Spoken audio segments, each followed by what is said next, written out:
The massive alien ship appeared in Earth's solar system without warning.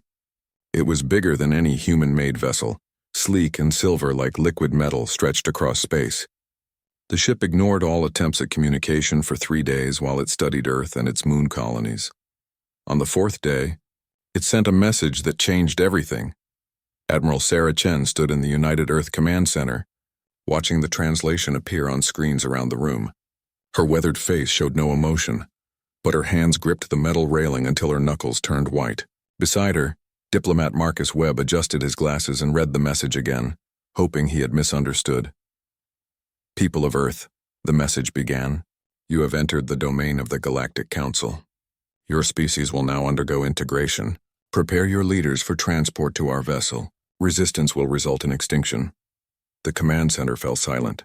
Outside the thick windows, Earth turned slowly in the darkness of space, unaware that its fate was being decided by beings from distant stars. Admiral Chen turned to her staff. "How long do we have?" "The message says 3 Earth days to respond," Webb replied, his voice steady despite the fear in his eyes. "After that, they begin what they call cleansing protocols." Chen nodded. She had been a soldier for 30 years, fighting in wars across Earth's colonies. She had seen cities burn and watched good people die for causes both noble and foolish. But she had never faced anything like this. "What do we know about this Galactic Council?" she asked. Dr. Elizabeth Hayes, Earth's leading xenobiologist, stepped forward. She had studied every piece of data they could gather from the alien ship's transmissions. "From what we can determine, they're a coalition of 12 different alien species. They've controlled this part of the galaxy for thousands of years." Hayes activated a holographic display showing what little they knew about Council space. Points of light marked star systems under alien control, a vast network spanning hundreds of worlds. They operate on something they call the Integration Protocol. Hayes continued. "New species are given a choice: submit to 500 years of servitude or face complete destruction. There are no records of any species choosing destruction." Webb stepped closer to the display.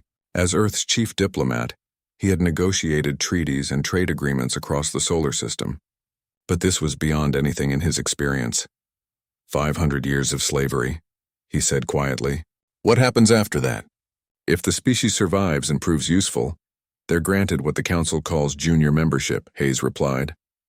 "They get some freedoms back, but they're still under Council authority." Admiral Chen studied the star map. Each point of light represented a world that had faced the same choice Earth now faced. Everyone had chosen submission over death. "Has anyone ever said no?" she asked. Hayes shook her head. "Not according to their records. The Council has never been refused." The next day, 3 shuttles launched from the alien ship and descended to Earth. They landed at the United Earth headquarters in Geneva, their hulls gleaming in the afternoon sun. Crowds gathered behind security barriers, some curious, others terrified. Ambassador Zethkri emerged from the lead shuttle. He was tall and thin, with gray skin that seemed to shimmer in the light. His eyes were large and completely black, showing no emotion as he studied the human delegation waiting for him. Behind Zethkri came 2 other aliens. One was shorter and covered in what looked like blue scales. The other was almost human in appearance except for the extra arms and the metallic implants that covered half its face. Admiral Chen and Diplomat Webb met them at the landing site. Chen wore her dress uniform, every medal and ribbon perfectly placed. Webb carried a briefcase filled with documents they had prepared, though he doubted any human law or treaty would matter to these beings. "I am Ambassador Zethkri of the Hegemony," the tall alien said. His voice came through a translation device that made it sound cold and mechanical. "I speak for the Galactic Council in this matter." "Admiral Sarah Chen, United Earth Defense Force," Chen replied. "This is Marcus Webb, our chief diplomatic officer." Zethkri looked at them both as if they were insects he was considering stepping on. "You have received our message. Your response is required." Webb stepped forward. "Ambassador, we request a full briefing on this integration process. Our people need to understand what you're asking of us." "We ask nothing," Zethkri replied. "We offer you a choice. Submit to integration and your species continues to exist. Refuse and we will cleanse this system of all human life. The choice is simple." Chen felt anger rising in her chest, but she kept her voice calm. "And if we choose integration? What exactly does that mean for my people?" Zethkri gestured to his scaled companion, who activated a holographic projector. Images appeared in the air between them, showing scenes from other worlds that had undergone integration. Your military forces will be disbanded, Zethkri explained. Your weapons will be confiscated. Your governments will be dissolved and replaced by council administrators. Your people will be relocated as needed to serve council interests. The images showed alien workers in mines and factories, cities being rebuilt according to alien designs, children being taken from their families for what the council called proper education. Your species will provide labor and resources to the council, Zethkri continued. In return, you will be protected and guided toward civilized behavior. After 500 years, if your species has proven worthy, you may be granted limited autonomy. Webb looked at the images and felt sick. And if we refuse? The hologram changed, showing dead worlds with cracked surfaces and empty skies. Cleansing is quick and complete, Zethkri said without emotion. Your species simply ceases to exist. Admiral Chen had seen enough. She stepped forward until she was face to face with the alien ambassador. How many species have chosen cleansing? She asked. None, Zethkri replied. All species choose survival over pride. Chen smiled, but there was no warmth in it.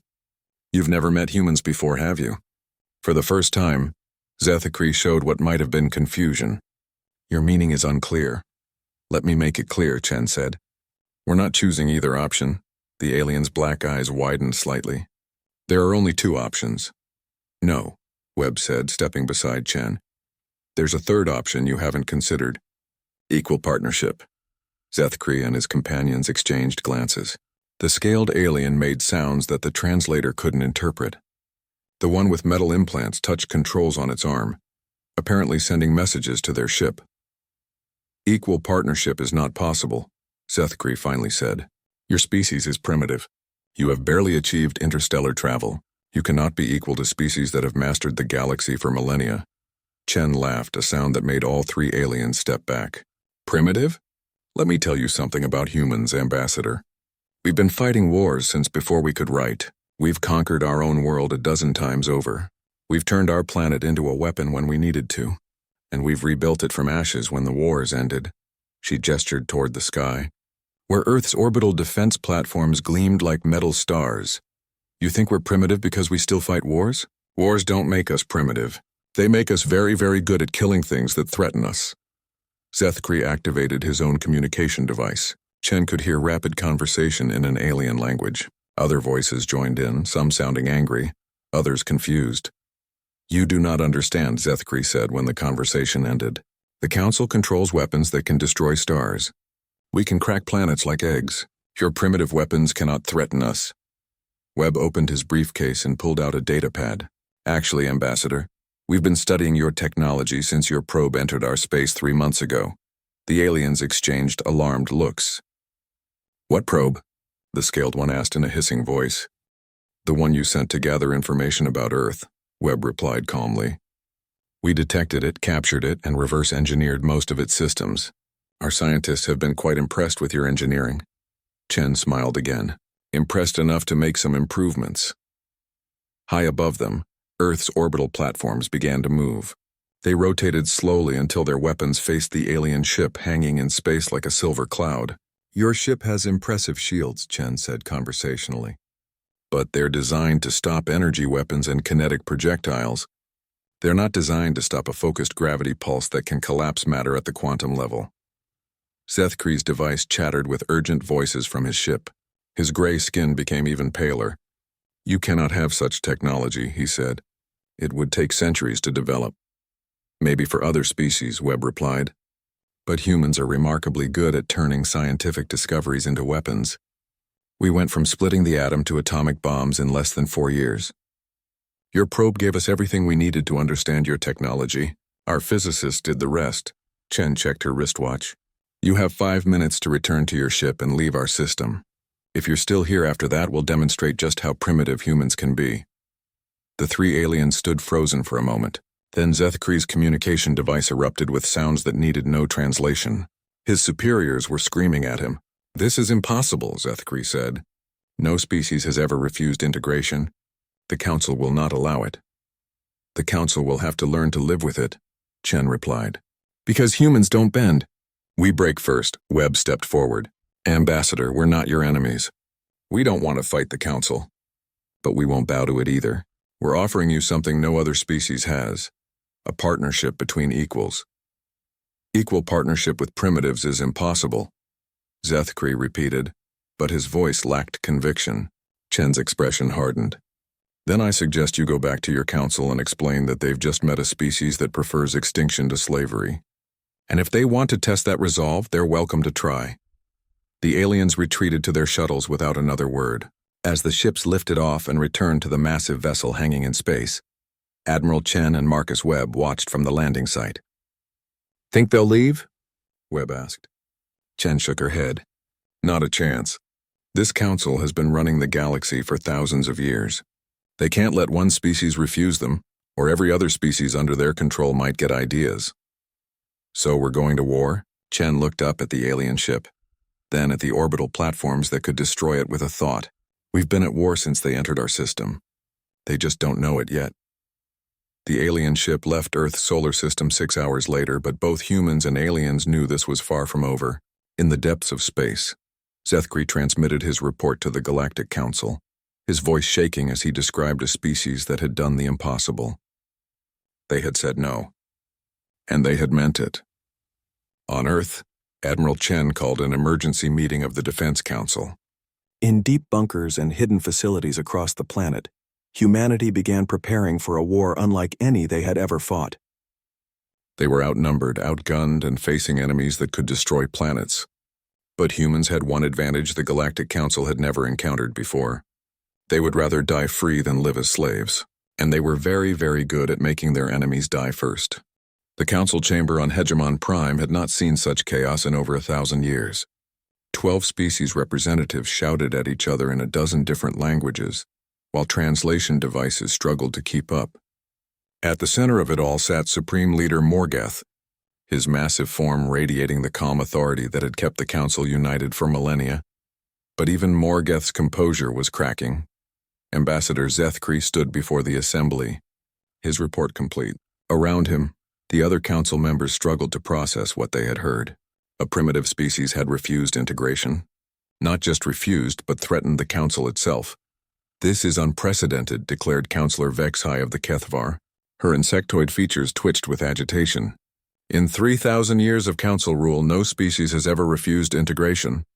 They must be destroyed immediately, hissed Councillor Sektar of the Velnari. His serpentine head swayed as he spoke, venom dripping from his words. We cannot allow this defiance to spread. But it was already too late for that. Across Council space, word of humanity's refusal was spreading through secret communication networks that the Council thought they had dismantled centuries ago. In the slave pits of Kethvar mining worlds, workers whispered the word human like a prayer. On the Morden ocean farms, aquatic laborers clicked and sang in frequencies their overseers couldn't detect, passing along the impossible news. Someone had said no to the Council. Someone had refused to bend. Supreme Leader Morgeth raised one massive hand and the chamber fell silent. His species, the hegemony, had founded the Council 3 millennia ago. They were giants among the stars, both literally and figuratively. Morgeth stood nearly 4 meters tall, his body a mountain of muscle and bone covered in thick gray hide that could stop most projectile weapons. Zethkri. Morgeth's voice rumbled like distant thunder.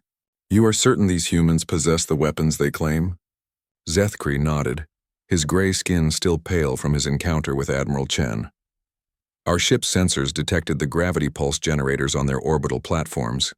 The technology is crude but functional. They could indeed destroy our vessel. How is this possible? Demanded Councillor Thyax of the Zephyrians. Her crystalline form chimed as she spoke, each word accompanied by musical tones. Primitive species should not possess such technology. They reverse-engineered it from our probe, Zethkri admitted.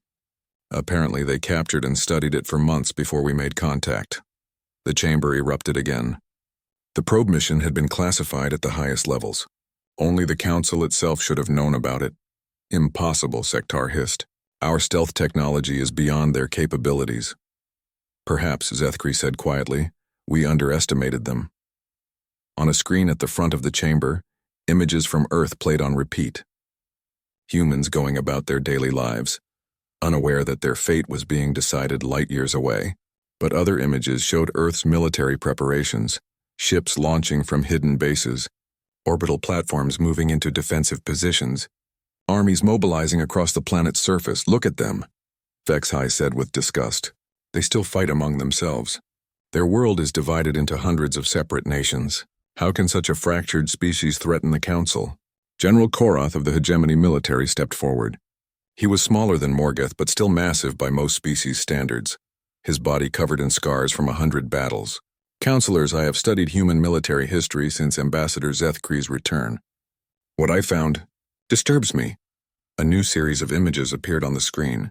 Ancient human battlefields, mushroom clouds rising over devastated cities, soldiers charging through impossible odds toward certain death. Humans have been at war continuously for their entire recorded history, Korath continued. They have never known galactic peace. While we have spent millennia managing our empire, they have spent the same time perfecting the art of killing. They are primitives, Sektar protested. What could they possibly teach us about warfare? Korath touched a control, and the screen showed a human battlefield from their recent colonial wars. They call this asymmetric warfare, small groups of fighters using unconventional tactics to defeat larger, better-equipped forces.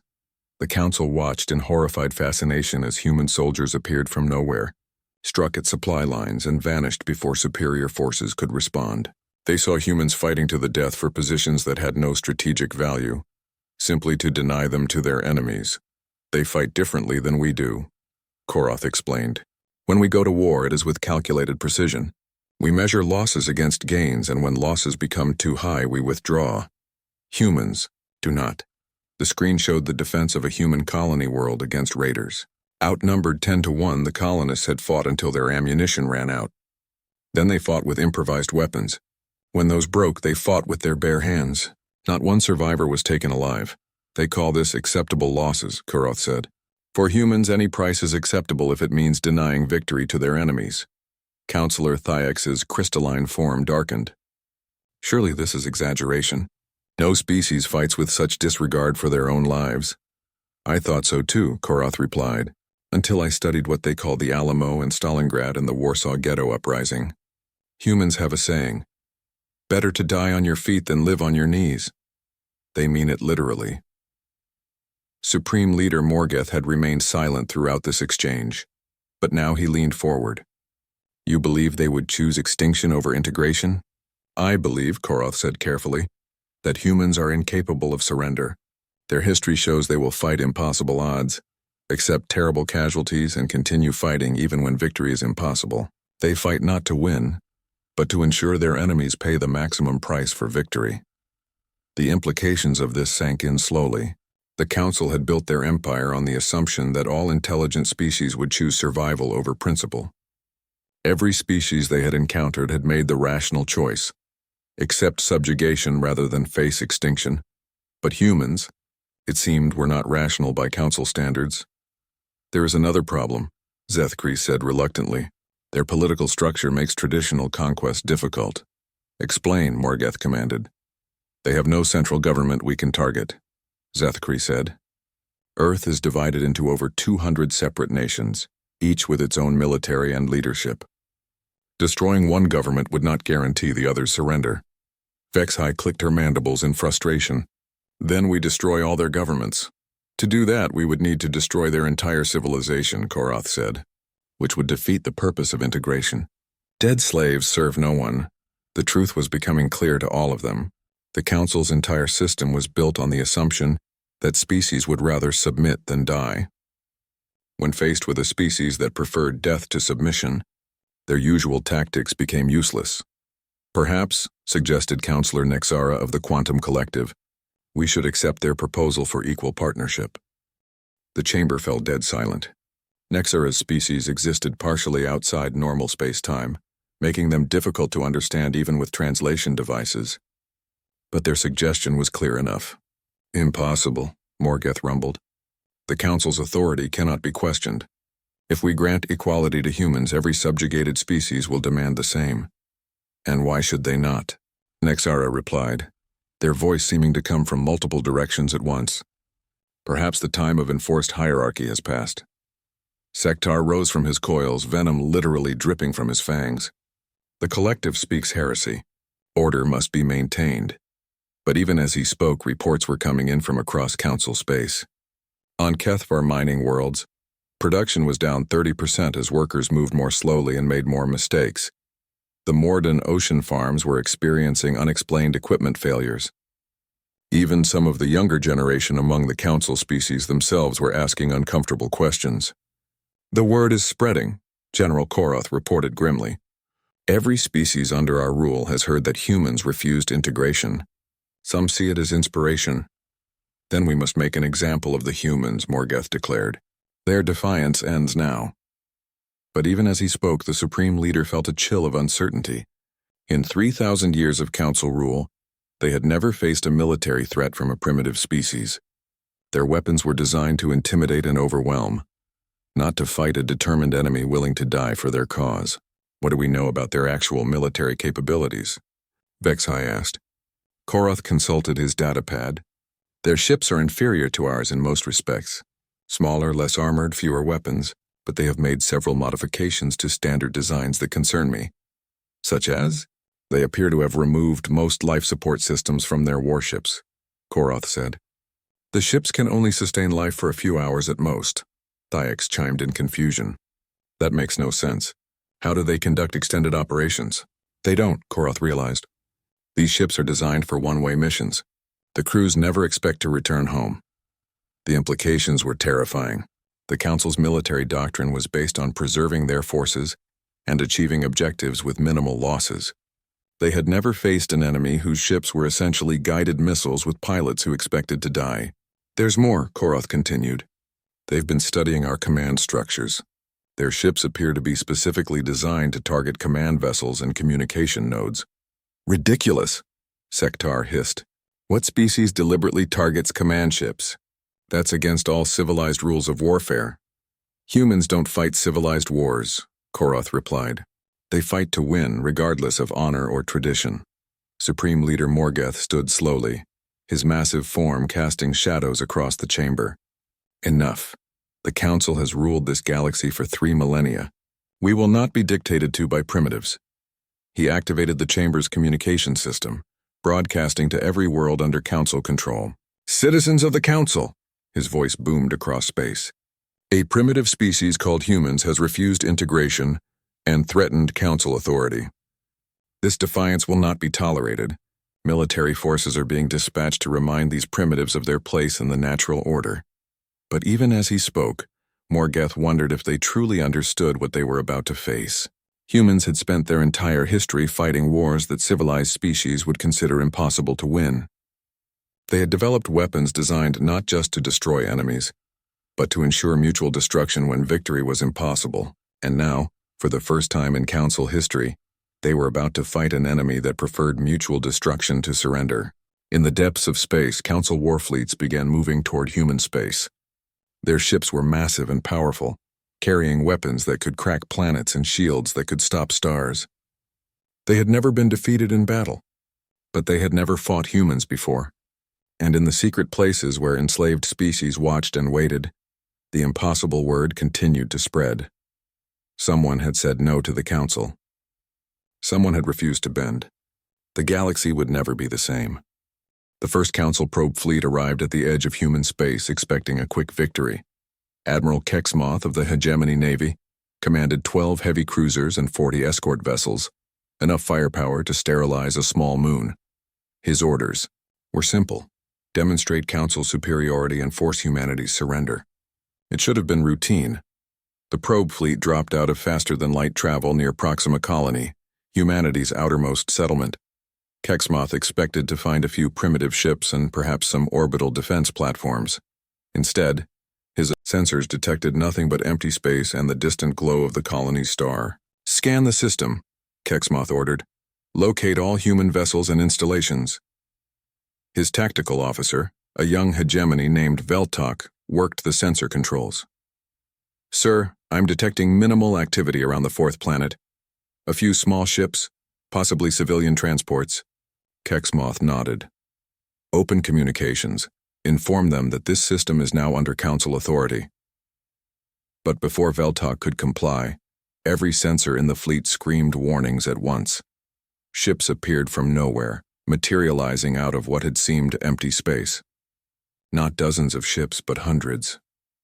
Impossible, Veltok breathed. How did they hide from our sensors? The human ships were smaller than Council vessels, lean and predatory where Council ships were massive and imposing. But there were so many of them, and they moved with a coordination that spoke of extensive training. Evasive maneuvers, Kexmoth ordered. Ready weapons. But the human ships weren't moving to attack. Instead, they were forming a sphere around the Council fleet, keeping their distance but maintaining perfect positioning. Kexmoth realized with growing unease that they were trapped. A communication came through on standard frequencies. The voice was calm, almost friendly.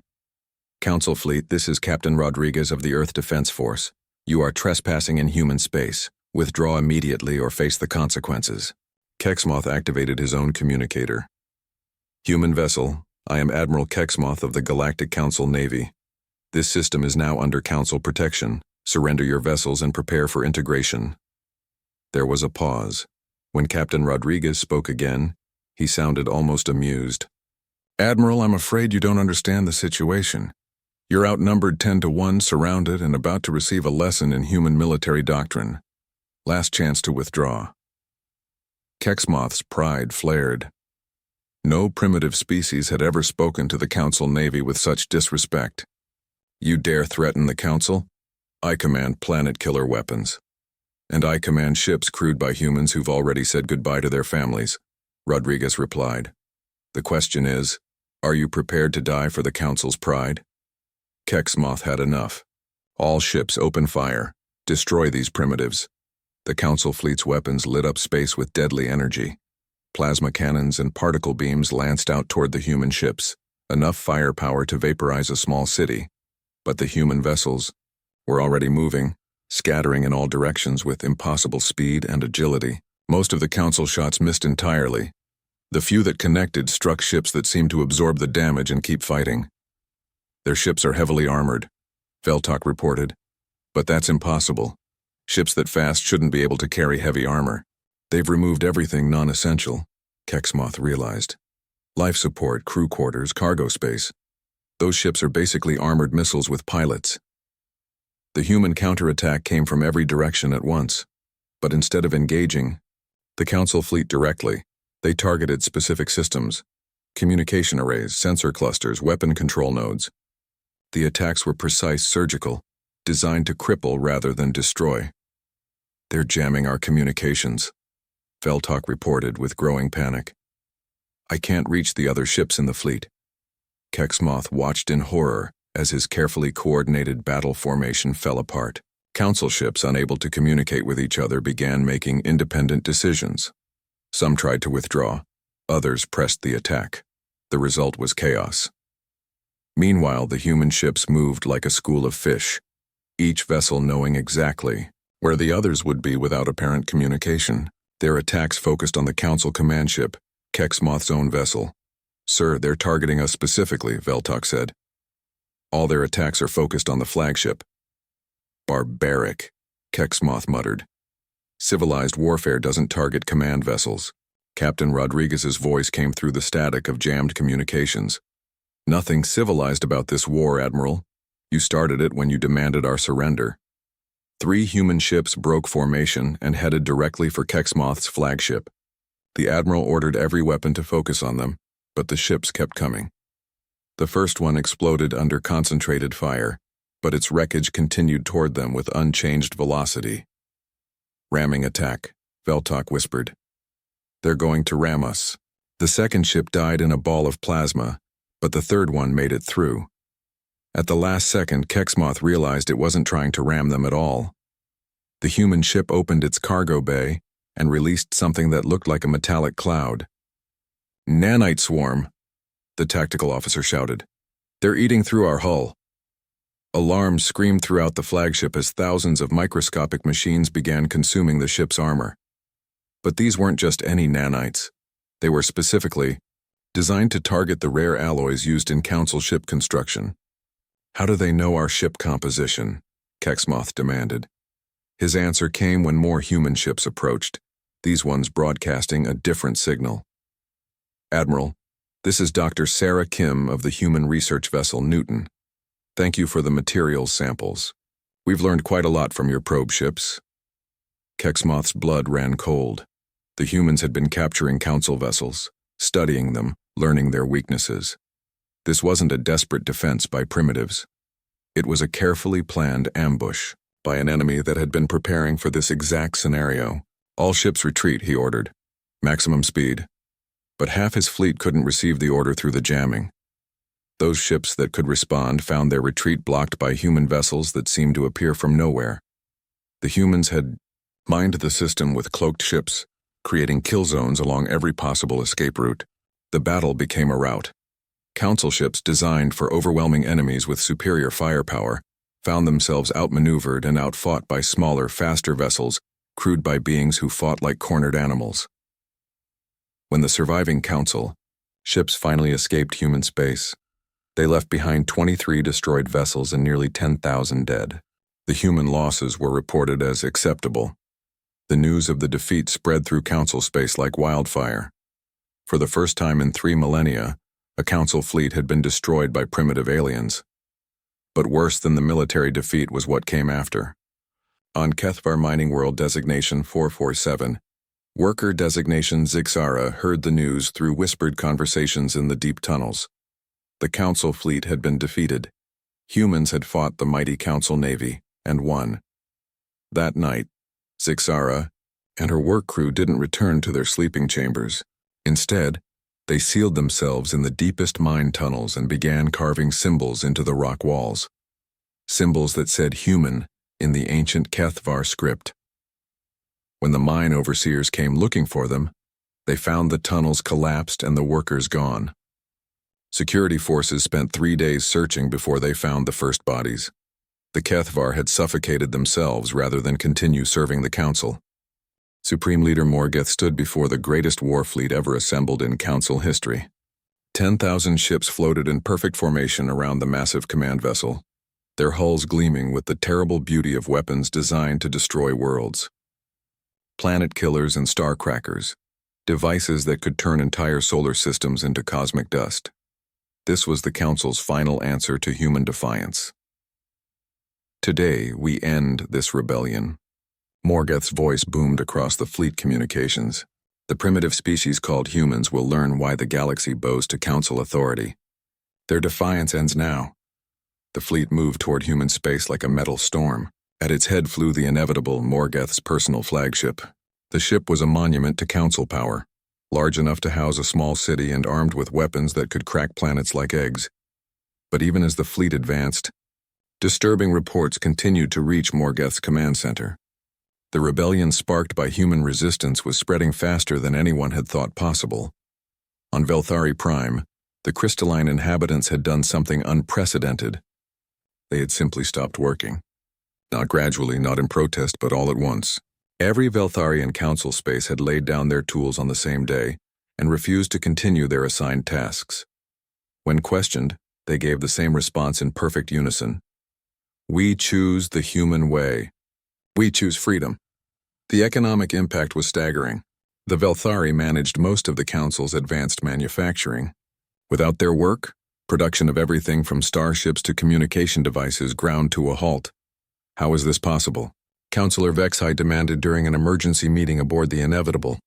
The Velthari have no central communication network. How did they coordinate this action across hundreds of worlds?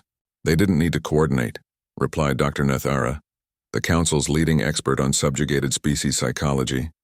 "The idea of resistance has become what humans call a virus of thought. It spreads naturally from mind to mind without any central control." General Koroth reviewed the latest intelligence reports with growing concern. "The situation is worse than we thought. We're not just fighting humans anymore. We're fighting an idea." The idea was simple but deadly to the Council's way of life, that intelligent beings could choose their own fate. That authority had to be earned, not imposed. That freedom was worth any price, including death. As the war fleet approached human space, they received word that 3 more council species had joined the rebellion. The aquatic Mordun had flooded their cities and retreated to the deep ocean trenches. The insectoid Kethvar had sealed themselves in their hive cities and declared independence. Even some members of the younger generation among the council species themselves were demanding reform. "They're using human tactics," Koroth observed. "Instead of fighting us directly, they're making themselves impossible to control." Morgoth's massive hands clenched into fists. "Then we will show them the price of defiance. The humans wanted a war? We will give them such a war that the galaxy will remember it for 10,000 years. The fleet dropped out of faster-than-light travel at the edge of Earth's solar system.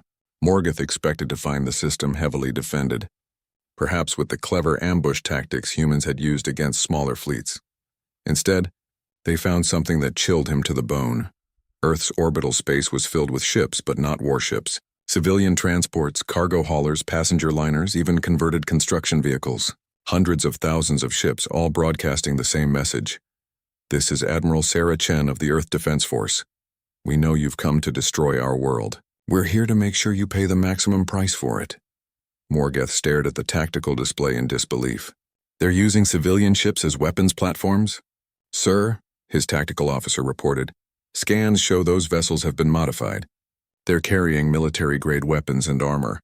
But the life support systems have been minimal. Those ships can only sustain life for a few hours at most." The implications were terrifying. The humans hadn't just militarized their civilian fleet. They had turned every ship into a guided missile with a crew that expected to die. "How many ships are we facing?" Morgoth asked. "At least 300,000, sir. Possibly more." Admiral Chen's voice came across all frequencies. "Morgoth, I know you're listening. My name is Sarah Chen, and I speak for humanity. You came here to make an example of us. Instead, we're going to make an example of you." "Primitive," Morgoth growled into his communicator. "You cannot threaten the Council's finest fleet with converted cargo ships." "You're right," Chen replied calmly. "We can't threaten you. We can only promise that when this battle is over, everyone in the galaxy will know the true cost of fighting humans." The first wave of human ships accelerated toward the Council fleet. They came not in careful formations or tactical groups, but in a massive swarm that seemed to have no organization at all. Council gunners opened fire, destroying human ships by the dozens, then by the hundreds. But for every ship destroyed, 2 more took its place. And the human ships weren't trying to win a conventional battle. They were targeting specific systems, communication arrays, sensor networks, anything that allowed the Council fleet to coordinate their actions. "They're not trying to destroy us," Koroth realized. "They're trying to blind us." More disturbing was how the human crews behaved. When their ships were damaged beyond repair, they didn't retreat or surrender. They aimed their crippled vessels at Council ships and activated their remaining weapons. Some rammed Council vessels directly. Others released clouds of nanites or chemical weapons as they died. "Sir," the tactical officer reported, "we're receiving a transmission from the New Geneva colony." The main screen showed a human city burning under Council bombardment. But instead of surrender, the inhabitants were evacuating in an organized manner while militia forces continued fighting from the ruins. A human woman appeared on screen, her face streaked with soot and blood. "This is Governor Martinez of New Geneva. We're sending this message to every species in Council space. Watch what happens to humans who refuse to surrender. Then ask yourself, is freedom worth this price?" The camera showed the colony's final moments. Humans fighting with anything they could find, even as their city crumbled around them. Children being evacuated while their parents stayed behind to buy time. Elderly citizens taking up weapons they could barely lift. And in those final moments as the colony died, the survivors sang. A haunting melody that was somehow both mournful and defiant, spreading from building to building as the humans faced their end together. The transmission ended with the colony's destruction, but the song continued to echo across every communication channel in the system. "They're broadcasting on all frequencies," the communication officer reported. "Every species in Council space is watching this." Morgoth felt something he had never experienced before. Doubt. Not about the Council's power, but about whether that power was worth maintaining. The battle continued for 18 hours. The Council fleet had superior firepower, but the humans had something the Council couldn't understand: an absolute refusal to acknowledge defeat. Even when their ships were reduced to floating scrap, human crews continued fighting with hand weapons and improvised explosives. "Sir," General Koroth approached Morgeth privately, "I'm receiving reports from across Council space. The destruction of New Geneva Colony isn't intimidating other species. It's inspiring them." "Explain." "The Kethvar have declared that if humans can face death singing, they can face it fighting. 3 of their slave worlds have revolted. The Morden are saying the humans have shown them the beauty of choosing one's own end. 2 aquatic worlds have declared independence." Morgeth looked at the tactical display. His fleet had destroyed thousands of human ships, but hundreds of thousands remained, and each destroyed ship seemed to make the remaining humans fight harder, not weaker. "Even our own people are beginning to question orders," Koroth continued quietly. "Some of the younger officers are asking why we're fighting beings who only want the same freedoms we enjoy." The answer to that question was becoming harder to explain. The Council had always justified their rule by claiming to bring order and peace to the galaxy. But watching human children evacuate burning cities while their parents fought impossible odds, it was difficult to see the Council as anything other than conquerors. "Sir," the tactical officer interrupted, "the humans are implementing something they call Martyrs Protocol." "What does that mean?" "They're targeting our civilian installations. Supply bases, communication stations, administrative centers. They're hitting everything that makes Council space function as a unit." The implications were staggering. The humans weren't just fighting the Council fleet. They were attacking the infrastructure that held the Council's empire together. And they were doing it with the same systematic thoroughness they had shown in their military tactics. "They're learning from us," Morgeth realized. "We destroy their colonies, so they destroy our administrative centers. We target their civilians, so they target ours. Worse, human ships were appearing in systems that should have been secure, light years behind the front lines. They struck supply convoys, destroyed communication relays, and disappeared before Council forces could respond." "How are they moving so quickly?" Morgeth demanded. "They're using our own shipping lanes," Koroth replied grimly. "They've been studying our logistics for months. They know our supply routes better than we do." As the battle raged around Earth, reports continued to pour in from across the galaxy. The rebellion was no longer contained to a few systems. It was everywhere at once, a galaxy-wide uprising inspired by humanity's refusal to bend. On the bridge of her command ship, Admiral Chen watched the destruction of her fleet with calm eyes. 90% of humanity's ships had been destroyed, but the Council fleet was blind, deaf, and cut off from its support network. "Admiral," her communication officer reported, "we're receiving surrender offers from 17 Council ships. They want to discuss terms." Chen smiled grimly. "Tell them we don't accept surrender from invaders. They started this war. We'll finish it." The final phase of the battle began with something the Council had never seen before. The remaining human ships stopped fighting defensively and went on the offensive. But their targets weren't Council warships. They were heading directly for the inevitable, Morgeth's flagship. "All ships protect the flagship," Koroth ordered. But many Council ships couldn't receive the order. Their communication systems had been destroyed hours ago. The human ships came in waves, each wave accepting certain death to clear the way for the next. They used their own ships as shields, their crews as ammunition, their lives as currency to buy a chance at the enemy's command center. Admiral Chen's ship was in the final wave. Her vessel was barely functioning, held together by hope and the determination of her crew. But it was aimed directly at the Inevitable's command tower. "All hands," Chen announced to her crew. "It's been an honor serving with you. Remember, we're not dying for Earth. We're dying so that every species in the galaxy knows the price of freedom." As her ship accelerated toward the Council flagship, Chen opened a channel to Morgeth himself. "Supreme Leader," she said calmly, "you came here to teach us about power. Instead, we're going to teach you about humanity. We don't fight to win. We fight to ensure our enemies can never forget the cost of fighting us." The Inevitable's guns destroyed Chen's ship just before impact, but her message had already been transmitted to every corner of the galaxy, along with detailed tactical data about Council fleet movements, supply lines, and command structures. Information that would prove invaluable to the hundreds of species now rising in rebellion. As the battle ended, Morgeth stood amid the wreckage of his fleet, victor of a battle that felt like defeat. He had destroyed humanity's military forces, but at a cost that would cripple Council operations for years.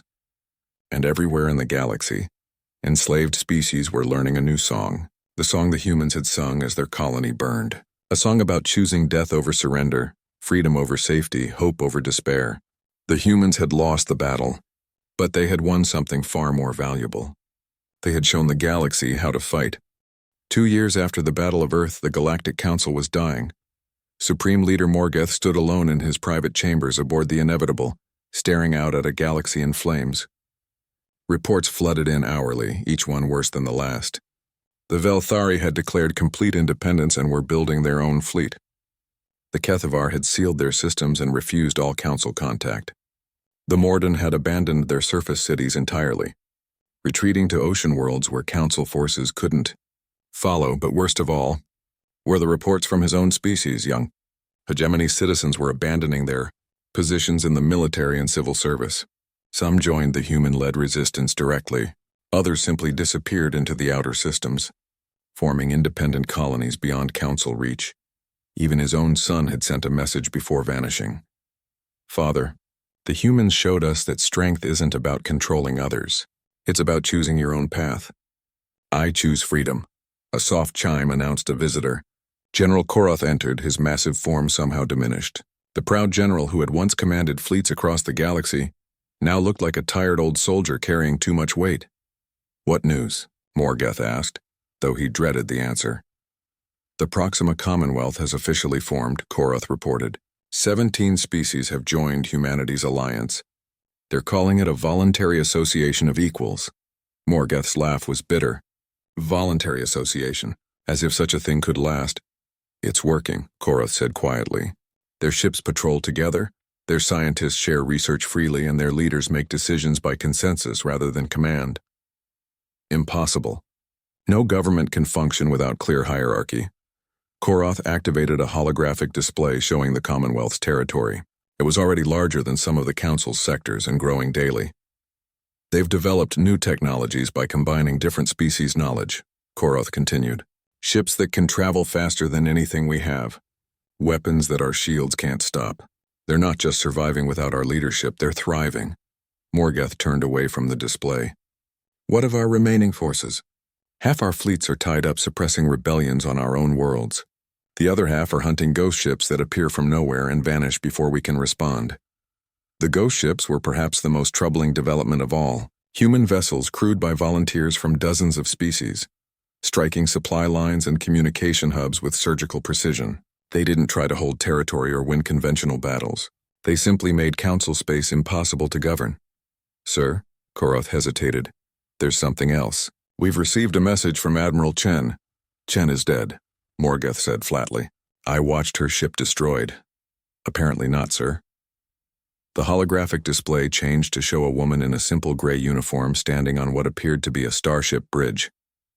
Admiral Sarah Chen looked older than when Morgoth had last seen her, with new scars across her face and silver threading through her dark hair. But her eyes held the same steel determination that had defied the Council 2 years ago. Supreme Leader Morgoth, Chen's image said, I want to thank you. Your attack on Earth accomplished something we never could have managed alone. You showed the galaxy what the Council truly was, a system built on fear and maintained by violence. Behind Chen, the bridge was bustling with activity. But these weren't human crew members. Morgoth could see Kethavar technicians, Velthari engineers, even some young hegemony officers working side by side. When you destroyed New Geneva Colony, you thought you were teaching the galaxy to fear you, Chen continued. Instead, you taught them that some things are worth dying for. When you showed them our people singing as they faced death, you gave them a new understanding of courage. The message was being broadcast on every frequency, reaching every world in both Council and Commonwealth space. I'm not here to gloat, Chen said. I'm here to offer you what you refused us, a choice. Morgoth leaned forward despite himself. The Council can continue as it is, ruling over an empire in ruins while your people abandon you for freedom. Or you can dissolve the Council peacefully and allow your member species to choose their own paths. And if we refuse? Morgoth found himself asking the hologram. As if she could hear him, Chen smiled sadly. Then you'll discover what every dictator in human history learned, that empires built on oppression always fall eventually. The only question is how much destruction they cause in their death throes. The message ended with coordinates and a simple statement. Any council species wishing to discuss joining the Commonwealth as equals are welcome. Any council leaders willing to step down peacefully will be guaranteed safe passage to worlds of their choosing. Morgoth stood in silence for long minutes after the transmission ended. Finally, he spoke without turning around. How many of our species have already accepted her offer? 43 systems in the past month alone, Koroth replied. Including the Thyrsus sector where your brother commands. Morgoth's hands clenched. His own brother, abandoning millennia of family tradition to join a rebellion started by primitives. Sir, Koroth continued carefully, perhaps it's time to consider Admiral Chen's offer seriously. Surrender? Morgoth's voice was deadly quiet. Not surrender. Evolution. The galaxy has changed, sir. The humans showed everyone that authority must be earned, not imposed. We can either adapt to that new reality or be destroyed by it. A new alarm sounded and Koroth checked his communication device. Sir, we have another problem. The Velthari are broadcasting something they call the Last Council Session. The holographic display activated again, showing the interior of what had once been the Council's Great Assembly Chamber. But instead of the 12 species representatives, the chamber was filled with beings from dozens of different worlds. Humans sat beside Kethvar. Velthari consulted with young hegemony citizens, and species that had never been allowed in the chamber before took equal places at the great table. At the head of the assembly sat not a supreme leader, but a simple podium where speakers could address the group. Currently speaking was a young Kethvar female that Morgoth recognized with shock, Councillor Vexai's daughter. For 3,000 years, she was saying, this chamber represented the will of the few imposed upon the many. Today it represents something new, the many choosing their own destiny. The camera panned across the assembly, showing the impossible sight of former enemies working together. Morgoth spotted several familiar faces, young officers from his own fleet, scientists from council research stations, even some of the hegemony nobility's children. We gather not to replace one tyranny with another, the young Kethvar continued, but to build something that has never existed before. A truly voluntary association of independent species. No supreme leaders. No enforced hierarchies. No species ruling over others. An elderly human stood to speak. Morgoth didn't recognize him, but his bearing suggested military background. The humans have a saying, the man began. Government of the people, by the people, for the people. It means that legitimate authority comes from the consent of the governed, not from the power of the governors. Murmurs of agreement rose from the assembly. Species that had spent millennia in forced servitude were learning to govern themselves. Every species in this commonwealth will retain complete sovereignty over their internal affairs, the human continued. We unite only for mutual defense and voluntary cooperation. Any species that wishes to leave may do so at any time. Morgoth found the concept almost incomprehensible. An empire that allowed its members to leave? A government that gave up power voluntarily? It violated everything the council had learned about maintaining order. But as he watched the assembly work, he began to understand why it might succeed. These beings weren't held together by fear or force. They were united by something far stronger, shared purpose and mutual respect.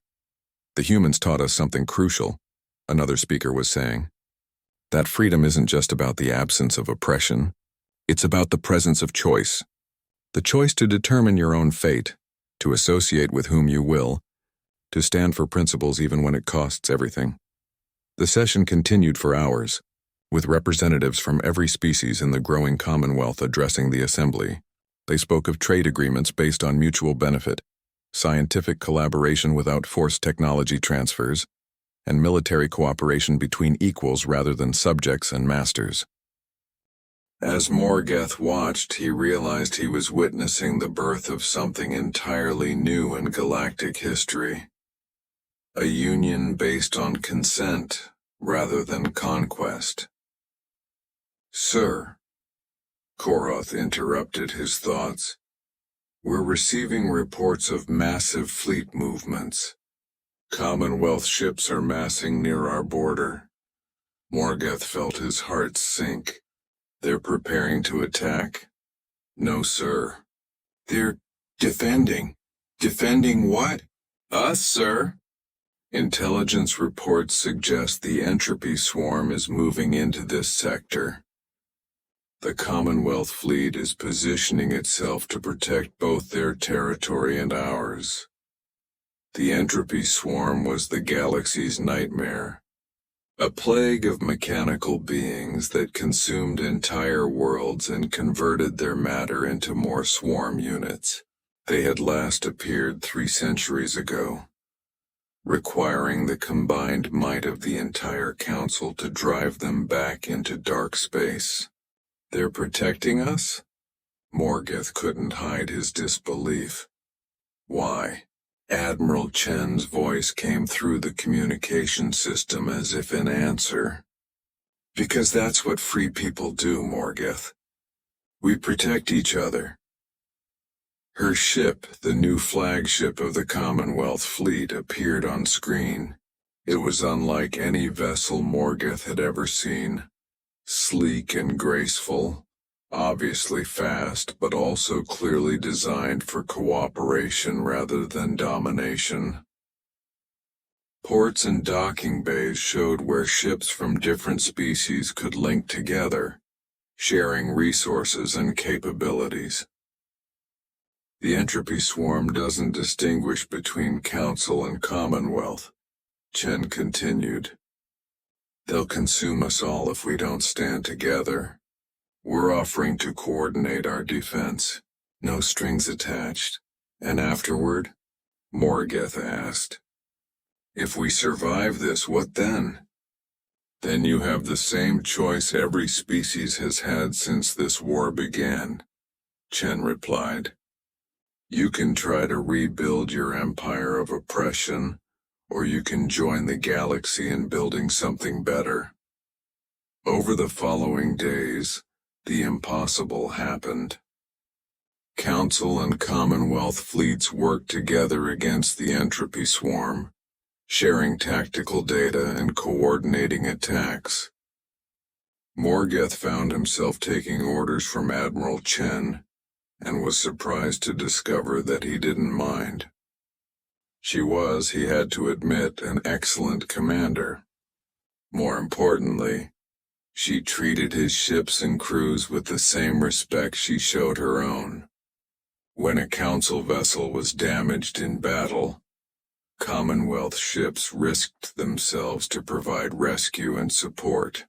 This is how it should have been from the beginning, General Koroth said as they watched a mixed fleet of Council and Commonwealth ships drive back a particularly large swarm formation. Partners, not masters and slaves. The war against the entropy swarm lasted 3 months.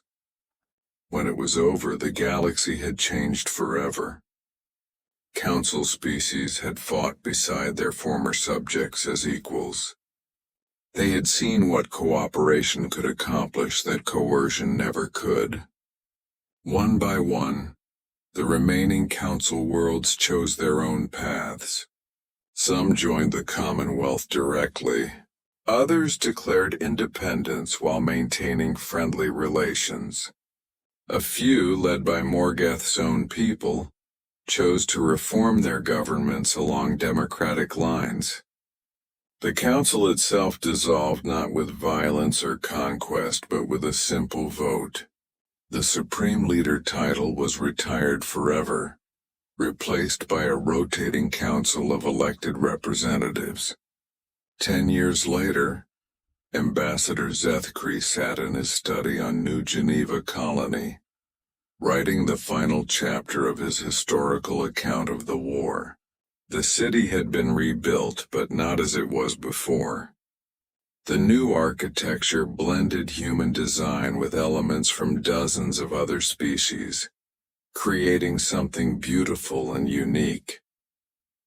Outside his window, children of different species played together in parks that had once been battlefields. Former council officers worked alongside former rebels in the colonial government. The impossible had become routine. Zethkri paused in his writing and looked at the last paragraph he had composed. The humans did not defeat the Galactic Council through superior firepower or clever tactics, though they possessed both. They defeated us through the power of an idea, that intelligent beings have the right to choose their own destiny.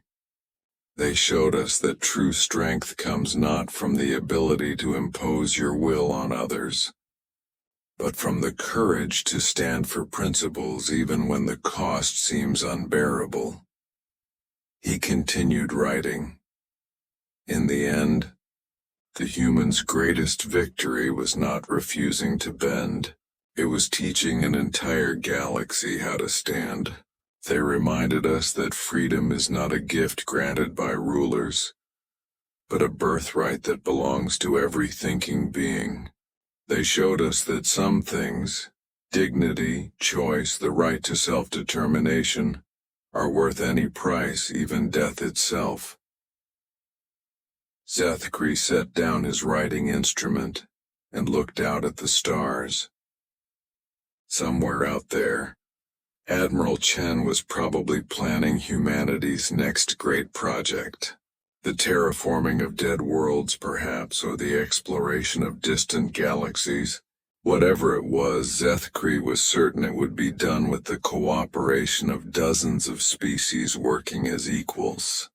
His final entry read, "The galaxy is chaotic now, filled with hundreds of independent species pursuing their own dreams and ambitions. There are conflicts and disagreements, competition and occasional hostility. But there are no slaves.